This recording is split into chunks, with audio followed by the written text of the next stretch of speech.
Hi friends, welcome back to Siri for you vlogs channel.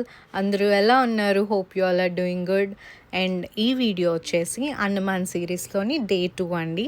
So day 2 schedule వచ్చేసి మేము first rose ఐలాండ్కి వెళ్తున్నాం. దాని తర్వాత ఫెర్రీ ఎక్కి హ్యావ్లాక్ ఐలాండ్కి వెళ్తున్నాం. సో ఇక్కడికి వచ్చాము. ఇక్కడ నుంచి బోట్ ట్రాన్స్ఫర్ అయితే ఉంటుంది మనకి రోజ్ ఐలాండ్కి. సో ఎక్కువ ఏం ఛార్జ్ చేయరు, తక్కువే ఉంటుంది, బడ్జెట్ ఫ్రెండ్లీ. సో ఇక్కడ నుంచి మేము రోజ్ ఐలాండ్కి వెళ్తున్నాం. అక్కడ దిగంగానే మాకు ఈ డీర్స్ అయితే కనిపించాయి. నేను అయితే ఫస్ట్ టైం అండి అంత దగ్గరగా చూడడం. సో వాటితో కొన్ని పిక్చర్స్ అండ్ వీడియోస్ తీసుకున్నాను. చూడండి, ఇదైతే నాకు ఫేవరెట్ అనమాట హోల్ ట్రిప్ మొత్తంలో. చాలా ప్లెజెంట్గా, చాలా బ్యూటిఫుల్గా ఉంది ఈ ఐలాండ్ అయితే. ఇక్కడ మీరు నడుచుకుంటూ వెళ్ళి మొత్తం చూసేసరికి చాలా time taking process and time అంతా వేస్ట్ అయిపోతుంది ఇక్కడే. సో ఇక్కడ చిన్న ఎలక్ట్రిక్ కార్స్ ఉంటాయి, అవి తీసుకుని పర్సన్ 100 అనుకుంటా. సో అవి తీసుకొని వెళ్ళి అంతా చూడడం బెటర్. సో ఎండ్ వరకు అయితే కార్ వస్తుంది, ఆ తర్వాత మనం వాక్ చేసుకుంటూ వెళ్ళాలండి. అలా వాక్ చేసుకుంటూ వెళ్ళాక తర్వాత లాస్ట్లో మనకి లైట్ హౌస్ అనేది కనిపిస్తుంది. అక్కడికి వెళ్ళి చూస్తే వ్యూ అయితే అమేజింగ్ ఉంది, చాలా అంటే చాలా బాగుంది. సో అక్కడ నుంచి రిటర్న్ అయిపోయిన తర్వాత మేము ఫెర్రీ ఎక్కడానికి వెళ్తున్నాము. అక్కడ వెయిటింగ్ హాల్ అండి అది. మా ఫెర్రీ అయితే వచ్చేసింది, మ్యాక్ క్రూజ్ మేము బుక్ చేసుకున్నది.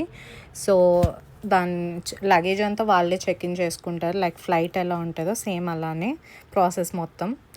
సో ఇక్కడ ఇదైతే బేస్మెంట్ అన్నమాట, ప్యాంట్రీ అంతా ఉన్నాయి.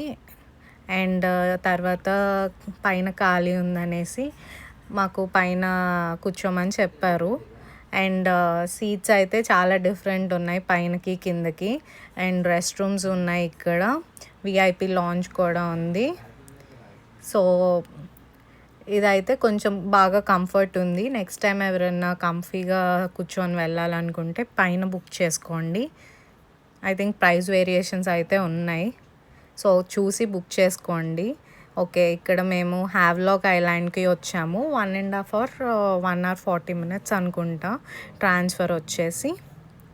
సో దీని తర్వాత మేము హ్యావ్లాక్లో రాధానగర్ బీచ్కి వెళ్ళాము. బీచ్ టైమింగ్స్ ఉంటాయి ఇక్కడ, మోస్ట్లీ ఈవినింగ్స్ అంతా క్లోజ్ అయి ఉంటాయి. అంటే అంత సన్సెట్ వ్యూ తర్వాత ఇంకేం ఉండదు బీచ్లో మనం ఎక్స్ప్లోర్ చేయడానికి, చూడడానికి. సో రాధానగర్ బీచ్ దగ్గర షాప్స్ అన్నీ ఎక్స్ప్లోర్ చేస్తున్నాం. చాలా అంటే చాలా పర్ల్ వెరైటీస్ ఉన్నాయి, డిఫరెంట్గా ఉన్నాయి. సో అండ్ ఇక్కడ క్లాతింగ్స్ కూడా బాగున్నాయి, బీచ్ వేర్ అన్నీ బాగున్నాయి. కానీ ఏది పర్చేస్ చేయలేదు మేమైతే, క్లాత్స్ ఎందుకు వేస్ట్ అయిపోతాయి, అండ్ బీచ్ దగ్గర తప్ప ఇంకెక్కడ యూస్ చేయం కదా అవి. సో ఇక్కడ రాధానగర్ బీచ్లో చాలా టైం స్పెండ్ చేసాం ఈవినింగ్, చాలా మంచిగా అనిపించింది. ఆ తర్వాత మేము ఇంకా రెసార్ట్కి వెళ్ళాము. రెసార్ట్కి వెళ్ళిన తర్వాత ఫ్రెష్ అయిపోయి రెడీ అయ్యి రెస్టారెంట్కి వచ్చాము. రెస్టారెంట్ మా రెసార్ట్ ఆపోజిట్లో ఉంది. సో అక్కడ కూర్చొని డిన్నర్ చేసుకొని హ్యాపీగా ఇంకా టైం స్పెండ్ చేసాం. And that's it for day 2 guys.